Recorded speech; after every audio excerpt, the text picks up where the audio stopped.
Hello students. आज के lecture में अपन tangent from a point to the circle पढ़ेंगे। पहले इसका मतलब क्या है, ये जो पॉइंट है वो सर्कल के बाहर है। लास्ट में कहाँ पढ़ा था, टेंजेंट कहाँ था, सर्कल के ऊपर कोई पॉइंट था उसके ऊपर। अब ये पॉइंट अगर बाहर है, बाहर कहीं इधर आ गया, पी पॉइंट x1 y1 है ना, ये बाहर है, तो इसकी इक्वेशन कैसे निकालेंगे। ये हम स्टैंडर्ड सर्कल ले लेते हैं ताकि कैलकुलेशन हमारी इजी हो जाए। X square plus y square equal to are square. इसका आप सेंटर जानते हैं, सेंटर कितना होगा इसका, 0 0। रेडियस कितना होगा, आर। ठीक है, आर इसका रेडियस है, सेंटर 0 0 है। तो एक टेंजेंट बनाता हूँ, उसकी इक्वेशन हमें निकालनी है। ऐसा कुछ थोड़ा सा इधर उधर होगा, देखते हैं मैनेज करके। ठीक है, ये पॉइंट पी समझ लीजिए, ये वाला पॉइंट पी हो गया। ठीक है,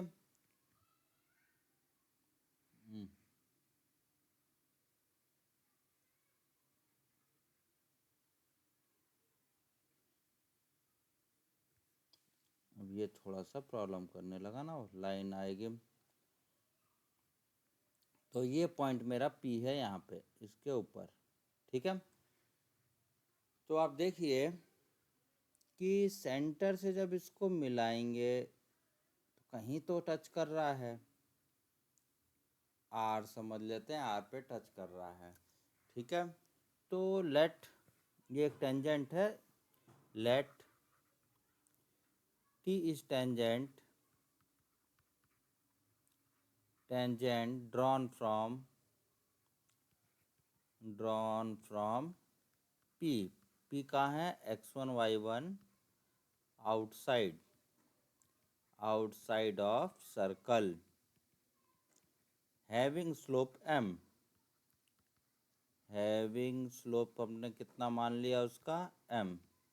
तो इक्वेशन ऑफ टी क्या आएगा, या टेंजेंट पॉइंट आ गया, स्लोप आ गया, y minus y1 equal to m times x minus x1। ये हो जाएगा। अब यहाँ से देखिए y minus y one equal to कितना हो गया, m x minus M x one. सबको एक साइड कर देंगे तो एम एक्स माइनस वाई, ठीक है, plus y one minus M x one equal to क्या हो जाएगा, 0। तो लास्ट क्लास का जो लास्ट लेक्चर था उसमें लास्ट हेडिंग क्या थी, y equal to m x plus c is tangent if c square equal to are square 1 plus M square, ये था। ठीक है, तो यहाँ पे इस y को अगर नहीं लाते इधर तो एक ऐसा ही कुछ है, ये देखिए y equal to m x और ये क्या हो गया, c हो गया, है ना। This is tangent. तो टेंजेंट है तो इसका क्या होगा, कांस्टेंट का स्क्वायर, जैसे कांस्टेंट था, सो कांस्टेंट का square y1 minus M x one का स्क्वायर इक्वल टू कितना होना चाहिए, सर्कल का रेडियस वो कितना है, R square 1 plus M square, ये हो गया। ठीक है, C square should be R square 1 plus M square होना चाहिए। ठीक, अब देखिए ये एम में क्वाड्रेटिक होगा, कैसे, ए माइनस बी का होल स्क्वायर करेंगे, a square plus b square क्या हो गया, m square x one square minus 2m x one y one equal to are square plus r square m square. अगर m square इधर कर लेता हूँ मैं, एक ये है एम स्क्वायर वाला और एक ये है, तो क्या बचेगा, x one square minus r square, ये एम स्क्वायर वाले आ गए। ये वाली टर्म क्या है, एम वाली है, 2 एक्स वन वाई वन काई की है, एम की टर्म जो बचा है वो क्या बचा है, y1 square minus r square equal to 0, which shows that m will have maximum 2 values, है ना। इसका मतलब क्या है कि जब बाहर किसी पॉइंट से अगर आप टेंजेंट ड्रॉ करते हैं तो क्या होता है, ये बाहर कहीं पॉइंट था, बाहर किसी पॉइंट से अगर आप टेंजेंट ड्रॉ कर रहे हैं तो यहाँ पे आपको पॉसिबल है कि 2 टेंजेंट बन जाएं। ठीक है, ये देखिए यहाँ से 2 टेंजेंट ऐसे बन गए। तो बाहर के पॉइंट से क्या समझ में आता है, if P is outside of circle, और सर्कल की जगह कर्व कह सकते हो, then 2 tangents are possible, 2 tangents are possible. ठीक है, तो यहाँ रख के x1 दिया होगा आपको, y1 दिया होगा, x1 y1 अगर दिया है तो अपन क्या कर सकते हैं, x1 y1 दिया है, r दिया है, तो m की अपन वैल्यू निकाल सकते हैं। और m की वैल्यू निकालने का मतलब क्या हुआ, 2 टेंजेंट आ जाएंगे, है ना। 2 x1 y1 और r आपको दिया है, x1 y1 r, तो यहाँ से क्या आ जाएगा, m आ जाएंगे। m आते ही अपन कहाँ रख देंगे, यहाँ दोनों अलग अलग m रख सकते हैं इस इक्वेशन में, तो दोनों टेंजेंट की हमारे को इक्वेशंस आ जाएंगे। हम आगे न्यूमेरिकल करेंगे, देखेंगे, ये आपको जस्ट हिंट दे रहा हूँ। डायरेक्टर सर्कल क्या होता है, तो देखिए डायरेक्टर सर्कल क्या होता है कि locus of intersection, it is locus of intersection of 2 perpendicular tangents, perpendicular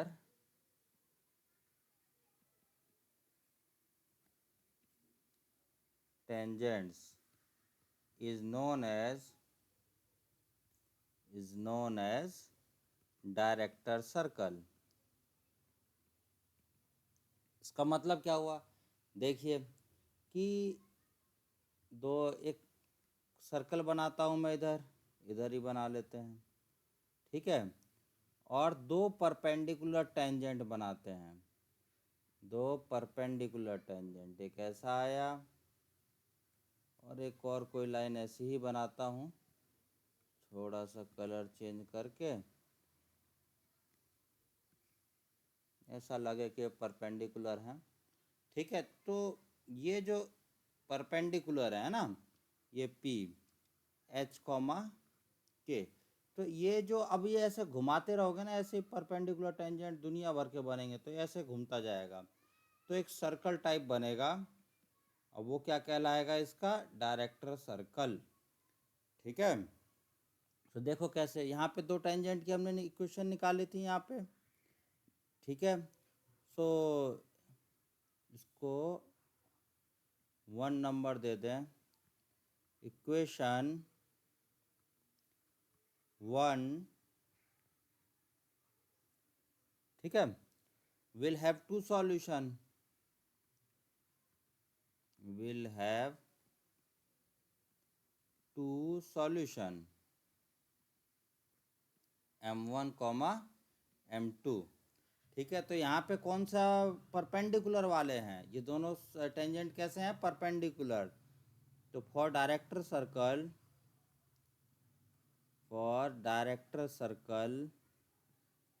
these tangents are perpendicular, which means product of its slope should be -1, है ना। तो प्रोडक्ट ऑफ स्लोप इज -1, तो क्या हो गया, ये क्वाड्रेटिक का प्रोडक्ट कैसे आता है, C/A। तो यहाँ पे क्या है, C, ये हमारा C है, कितना हो गया y1 square minus r square, और ए क्या हो गया, एम स्क्वायर का coefficient, x1 square minus r square equal to कितना हो गया, -1। यहाँ x1 y1 क्या है, h कॉमा के है ना, एच के से आपने ड्रॉ किया है, और you can say k square minus r square upon h square minus r square equal to -1, है ना। उसमें x1 y1 से ड्रॉ किया था, जो आउटर पॉइंट था वो x1 y1 था इसमें, है ना। इसमें क्या है, h कॉमा के, तो क्रॉस मल्टीप्लाई करेंगे तो क्या आएगा, k square minus r square equal to minus h square plus r square, और शिफ्ट कर दो राइट साइड में तो कितना हो जाएगा, h square plus k square equal to 2r square. In general क्या हो जाएगा, एच के को एक्स वाई से रिप्लेस करना है, x square plus y square equal to 2r square is required director circle for which circle, x square plus y square equal to are square. तो ये x square plus y square equal to are square का director circle क्या होता है, x square plus y square equal to 2r square. और आप देखोगे ना थोड़ा सा ध्यान से इसको, तो ये एक्स स्क्वायर वाई स्क्वायर तो सर्कल टाइप ही है, लेकिन रेडियस क्या हो गया, √2r हो गया। सर्कल का r था रेडियस, तो डायरेक्टर सर्कल का कितना हो गया, √2 टाइम्स, ठीक है ना। डायरेक्टर सर्कल का रेडियस क्या हो जाता है, √2 टाइम्स हो जाता है, और कुछ नहीं, ठीक। तो ये थ्योरी थोड़ा समझ में आएगी आपको। चलिए कुछ न्यूमेरिकल एग्जांपल देख लेते हैं। Write the parametric equation of this circle. पहला पार्ट, तो ये x square plus y square equal to क्या है, 3 स्क्वायर। तो ये कैसा सर्कल है, x square plus y square equal to are square, है ना। तो इसका पैरामेट्रिक फॉर्म क्या होता है, पैरामेट्रिक फॉर्म हमने पढ़ा है पीछे के लेक्चर्स में, X equal to R cos theta और Y equal to R sine theta. तो आर की जगह क्या दिखाई दे रहा है आपको, 3, तो इसका पैरामेट्रिक फॉर्म क्या हो गया, it's parametric form x equal to 3 cos theta, Y equal to 3 sine theta. Theta कहाँ से कहाँ तक है, 0 से लेके 2π, ठीक है। थीटा कहाँ से कहाँ तक है, 0 से लेके 2π। दूसरा क्वेश्चन देखिए जरा, इसका पैरामेट्रिक फॉर्म निकालना है सेकंड वाले का, ये पहला हो गया। सेकंड क्या है, x square plus y square plus 2x minus 4y minus 4 equal to 0। तो इसका डायरेक्ट तो हमें नहीं पता, इसका x minus H whole square बनाएंगे।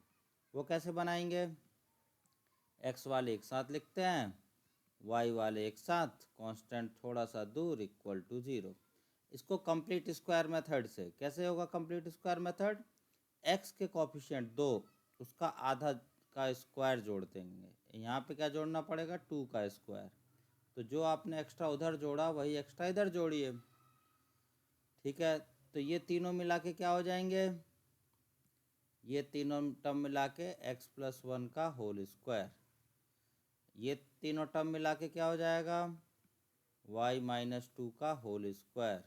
इधर कितना हो गया, 4 4 इधर गया 8 और 1 9, ये हो गया 9, ठीक है। तो ये किस फॉर्म में आ गया,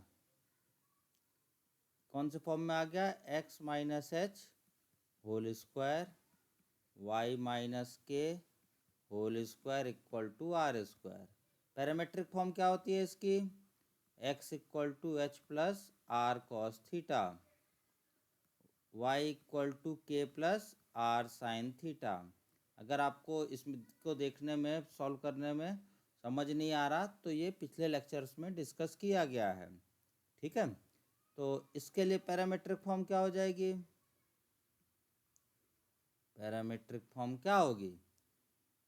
x equal to h, h कितना है -1, r कितना है 3 cos theta, y equal to क्या है k कितना हो गया 2, माइनस के इक्वल टू -2 तो k हो गया 2 plus r sign theta, theta हमारा 0 से लेके 2 पाई। तो ये हमारा क्या हो गया? पैरामीट्रिक फॉर्म जो चाहिए था। ठीक है, आप इसको भी कर सकते हैं इसी टाइप से, ये तो डायरेक्टली सॉल्व दिया हुआ है। ये हो गया x minus H whole square, हो गया y माइनस के whole square equal to are square. तो h की जगह कितना है 3, k की जगह कितना है -4, r की जगह कितना हो गया 5। यहाँ रखेंगे आप, आपका पैरामीट्रिक फॉर्म आ गया। ठीक, देख लीजिएगा। अब आते हैं इसका पैरामीट्रिक फॉर्म। दूसरा क्वेश्चन यहाँ लिखा है, find the parametric representation of this 3x square plus 3y square minus 4x plus 6y minus 4 equal to 0। तो ये 3 आया है, तो अपन सही पहले 3 वाले को हटाएं। कैसे हटाएंगे? 3 से डिवाइड कर देंगे तो क्या आएगा? x square y square minus 4/3x plus 2y minus 4/3 equal to 0। यह आएगा। x वाले कोएफिशिएंट कौन से हैं उसको ज़रा एक साथ कर देते हैं। y वाले कौन से हैं? वाई स्क्वायर प्लस 2y है ना, ये वो स्क्वायर थोड़ा ऊपर चला गया, इसको नीचे ले लें। Y square plus 2y minus 4/3 को यहाँ रख देते हैं इक्वल टू 0। ठीक है, आप इसको कंप्लीट स्क्वायर करेंगे। कैसे करेंगे? x का कोएफिशिएंट का आधा, तो दैट इज़ 2/3 का स्क्वायर जोड़ दिया, और इधर y के कोएफिशिएंट का आधा, तो जो उधर जोड़ा वो इधर भी जोड़ दिए। 4/9 प्लस 1 आपने उधर जोड़ा है, इधर भी जोड़ दीजिए। ये तीनों मिला के क्या हो जाएगा? x माइनस 2/3 का होल स्क्वायर। ये तीनों टर्म मिला के क्या हो जाएंगी? y प्लस 1 का होल स्क्वायर। इधर क्या हो जाएगा? 4/3 4/9 प्लस 1, तो डिनोमिनेटर सेम कर लेता हूँ मैं। 9 हो गया, इधर भी 9 का मल्टीप्लाई, कितना हो गया? 9 4 13 और ये 12, 13 12 25, मतलब 5 का स्क्वायर और नीचे 9, मतलब 5/3 का स्क्वायर। अब देखिए x माइनस एच, एच कितना हो गया? 2/3, k कितना हो गया? -1, r कितना हो गया? 5/3। इसमें इससे कंपेयर कर सकते हैं आप, है ना। तो क्या हो गया? Parametric form x equal to H plus are cos theta 5/3 cos theta, और y equal to k -1 plus are sine theta. ये हो गया है। ठीक, चलिए अगला क्वेश्चन देखते हैं। Find the equation of tangent to this circle. Find the equation, ठीक है, एट द ओरिजन। ठीक है, तो ओरिजन पे, ठीक है, ओरिजन पे हमें क्या निकालना है? टेंजेंट निकालनी है सर्कल की। तो एक बना लेता हूँ, ये सर्कल है, ठीक है, और टेंजेंट कहाँ निकालना है हमें? ओरिजन पे। तो ये सर्कल कैसा है देखिए आप ज़रा, x square plus y square minus 3x plus 2y, ठीक है, इक्वल टू कितना हो गया? 0। तो इस सर्कल का सेंटर रेडियस क्या है अगर देखेंगे अपन, तो ये किससे कंपेयर करेंगे? X square plus y square plus 2gx plus 2fy plus c equal to 0 से। तो 2g की तरह कितना है? -3, 2f की जगह कितना है? 2, c की जगह कितना हो गया? 0। तो g हमारा कितना हो गया? -3/2, f कितना हो गया? 1, c हो गया 0। तो सेंटर कितना हो गया, -g-f होता है ना, तो ये कितना हो गया 3/2 -1।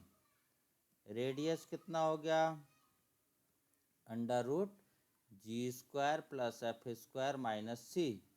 कितना हो गया ये, g² मतलब 9/4, f² 1 -0 है ना, तो ये कितना हो गया √13/4। ठीक, तो आपके पास सेंटर आ गया और रेडियस आ गया। सेंटर कितना हो गया 3/2 और -1। ठीक, और क्या आ गया, हमारे पास रेडियस भी आ गया। और टेंजेंट निकालना है। टेंजेंट कहाँ पे निकालना है, ओरिजिन पे, मतलब ओरिजिन चेक करोगे इस पे तो 0,0 इस पे लाई कर रहा है, मतलब सर्कल के ऊपर ही कहीं ये 0,0 भी है। ठीक है, तो सेंटर को C से रिप्रेजेंट कर देते हैं, इसको P से रिप्रेजेंट कर देते हैं। ये हमारी टेंजेंट हो गई। सो टेंजेंट कहाँ से पास हो रही है, 0,0 से। ठीक है, और ये सेंटर से मिलाने वाली लाइन के क्या होगी, परपेंडिकुलर। तो slope of tangent into slope of PC equal to कितना आएगा, -1। तो स्लोप ऑफ टेंजेंट कितना, स्लोप ऑफ टेंजेंट लिख देता हूँ, इनटू PC का स्लोप कितना हो गया, -1 -0 और 3/2 -0 इक्वल टू -1। ठीक है, इधर उधर भेज दीजिए। तो स्लोप ऑफ टेंजेंट कितना आएगा, 3/2 हो जाएगा ना, -3/2, माइनस से माइनस चला जाएगा। ठीक है, तो इक्वेशन ऑफ टेंजेंट कैसे आएगी, equation of tangent y - y1 है ना, m कितना हो गया 3/2, x - x1 जा, तो y इक्वल टू 3/2x, और यू कैन से 2y इक्वल टू 3x। ठीक है, ये एक मेथड है, इसके टेंजेंट निकालने के बहुत सारे मेथड हैं। ठीक, ये एक एक करके सीखेंगे अपन। चलिए दूसरा क्वेश्चन पढ़िए। Show that this line is touches this circle at this point. इसका मतलब ये लाइन इस सर्कल को टच कर रही है, कहाँ पे, इस पॉइंट पे। इसका मतलब ये हुआ कि दोनों को सॉल्व करें तो ये आना चाहिए 1,2। बस देखते हैं question number 4। Solving 7x - 3y - 1 equal to 0 with x² + y² + 5x - 7y + 4 equal to 0। ठीक है, इन दोनों को सॉल्व करना है। सॉल्व करने के कई तरीके, अब आप जानो कैसे सॉल्व करना चाहो, है ना। अपन क्या कर सकते हैं, y उठा के इधर रख देते हैं। यहाँ से y कितना आएगा, 7x - 1/3 विल बी y। ये यहाँ रख दो, तो ये हो जाएगा x² + 7x - 1/3 का square plus 5x minus 7y, y कितना है 7x - 1/3 + 4 इक्वल टू 0। ये हो गया, तो ये कितना हो गया x², ये कितना हो जाएगा 49x² + 1 - 14x अपॉन 9। ठीक है, प्लस 5x, इधर कितना हो जाएगा -49x - 7 अपॉन 3। ठीक है, + 4 इक्वल टू 0। ठीक है कि नहीं, ये ठीक है। तो इसको जस्ट सॉल्व कर दो, तो कितना आएगा, क्या करें सबके डिनोमिनेटर में 9 बना लेता हूँ मैं, तो इसमें 9 से मल्टीप्लाई करना पड़ेगा, 9x²। ये कितना हो जाएगा 49x² प्लस 1 माइनस 14x। इसमें 9 से ऊपर नीचे मल्टीप्लाई करेंगे कितना आएगा 45x। ठीक है, ये 9 से हो गया, ये भी 9। इसमें 3 से करना पड़ेगा, तो 3 से मल्टीप्लाई करेंगे तो कितना आएगा 49 इंटू 3 करना पड़ेगा। ठीक है, -147 -147x, और ये कितना हो जाएगा +21। ठीक है, और इधर कितना करना पड़ेगा 9 से, तो 9 4 जा 36 इक्वल टू 0। कितना हो गया, x² वाले कितना हो गए, ये दोनों पकड़ेंगे है ना, 49 50 58x² हो गया। ठीक है, x वाले कौन कौन से उनको देखिए ज़रा, ये दोनों और माइनस ये है ना। सो 45 माइनस, थोड़ा सा कैलकुलेशन के लिए मेरे को थोड़ा सा इधर उधर करना पड़ेगा, तो मैं कर देता हूँ। कितना होता है ये 45 -14 31 ये आया है ना, और 31 ये पॉजिटिव आया, तो 147 से माइनस करना है 31, कितना हो गया -136 136x। ठीक है, अब कांस्टेंट कौन से हैं, ये 1 और ये 21, कितना हुआ 22 प्लस 36 कितना हो जाएगा 8, और ये 5 1, ये हुआ 21 22 2 जब लिखेंगे तो 5 8 इक्वल टू कितना हो गया 0। ठीक है, अब इसको देखिए आप, ये कैसे 58 से उड़ाएं क्या, 58 2 जा कितना होगा 100 116 हो रहा है, यहाँ पे 2 आता तो कितना अच्छा था। तो ये कितना आया अपना -14 प्लस 45, 5 में 4 गया 1 1, और 4 में से 1 गया 3 31। ठीक है, हमने क्या किया 31 -147, 7 में से 1 गया 6, 4 में से 3 गया, ये गलत हुआ था ना, कैलकुलेशन गड़बड़ हो रही थी, इसीलिए इस नंबर में मेरे को डाउट हुआ। ठीक है, तो ये x² minus 2x plus 1 equal to 0 हो गया। ठीक, ये हटा देते हैं, ये रफ कैलकुलेशन है।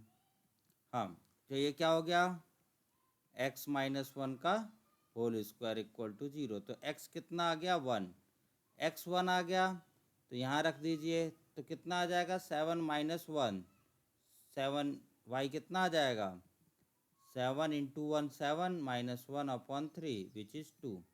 तो आप देखिए पॉइंट आ गया आपके पास, कहाँ पे टच कर रहा है 1,2 पे।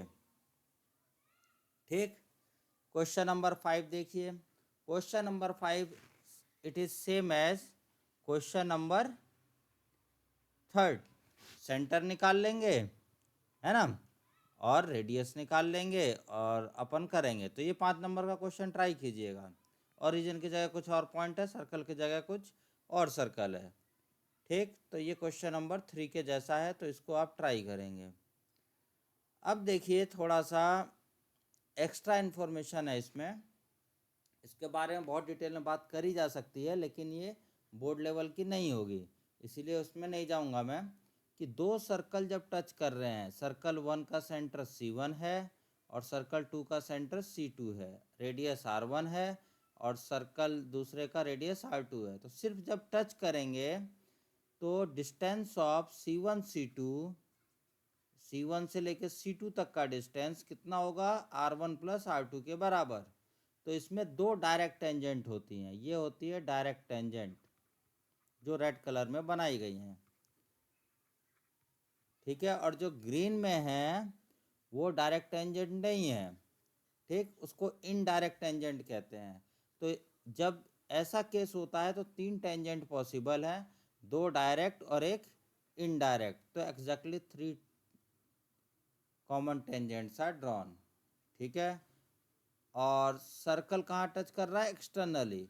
अब सर्कल इंटरनली टच करे तो केवल एक टेंजेंट पॉसिबल है, और ये कब हो सकता है? ये C1 C2 का डिस्टेंस ये R1 माइनस R2 के बराबर हो, ठीक है। C1 C2 का डिस्टेंस कितना हो? Difference between its radius, then exactly 1 common tangent, जो रेड कलर में आपको दिखाई दे रही है। यहाँ देखिए, अगर C1 C2 का डिस्टेंस ये R1 और R2 से ज़्यादा आ जाए, R1 तो यहीं तक है, R2 हमारा कहाँ से कहाँ तक है? यहाँ से यहाँ तक, ये हमारा R2 है ना। तो अगर C1 C2 का डिस्टेंस R1 R2 से ज़्यादा आ जाए तो यहाँ पे 4 टेंजेंट पॉसिबल है, 2 डायरेक्ट 2 इनडायरेक्ट। डायरेक्ट वाली रेड है, इनडायरेक्ट वाली ये ग्रीन कलर में है। यहाँ शेप साइज यहाँ दिखाई दे रहा है, ठीक है। इनकी लेंथ निकालने को क्वेश्चन आते हैं, लेकिन वो एडवांस लेवल पे है। लेंथ निकालिए डायरेक्ट टेंजेंट का, इनडायरेक्ट टेंजेंट का, कहाँ पे टच किया, किस पॉइंट पे टच किया, वो सब निकाले जा सकते हैं, लेकिन वो थोड़ा हायर मैथमेटिक्स है। अब देखिए, अगर C1 C2 का डिस्टेंस, C1 से C2 तक का डिस्टेंस कम आ जाए R1 प्लस R2 से, कम आ जाए R1 प्लस R2 से, सो यहाँ पे केवल 2 टेंजेंट ड्रॉ करी जा सकती हैं। ये दोनों टेंजेंट रेड वाली, ये वाली टेंजेंट नहीं है क्योंकि ये क्रॉस कर रही है, ठीक। So there is only 2 direct tangents, no indirect tangents. अब देखिए, ये अगर सर्कल अंदर आ जाए तो इसमें क्या होगा? R1 माइनस R2, ठीक है, मतलब एक सर्कल R1 माइनस R2 ये हो गया, ठीक है। That is R1 minus R2, समझ में आया? क्या हो गया? ये हो गया। तो ये C1 C2 क्या हो गया? डिस्टेंस ऑफ C1 C2 क्या होगा? इसमें आपको दिखाई देगा वो 0 हो गया। Centre 1 and centre 2 is collapsing. तो यहाँ पे कोई भी ना डायरेक्ट टेंजेंट है ना ही इनडायरेक्ट टेंजेंट है। समझ में आया? इसके अगर डिटेल में जाएंगे तो इन फर्दर मैं थोड़े से ज़्यादा डेप्थ में वीडियोस बनाऊंगा, उसमें हम लोग ये डिस्कस करेंगे। आज के लेक्चर में इतना ही। Okay, thank you.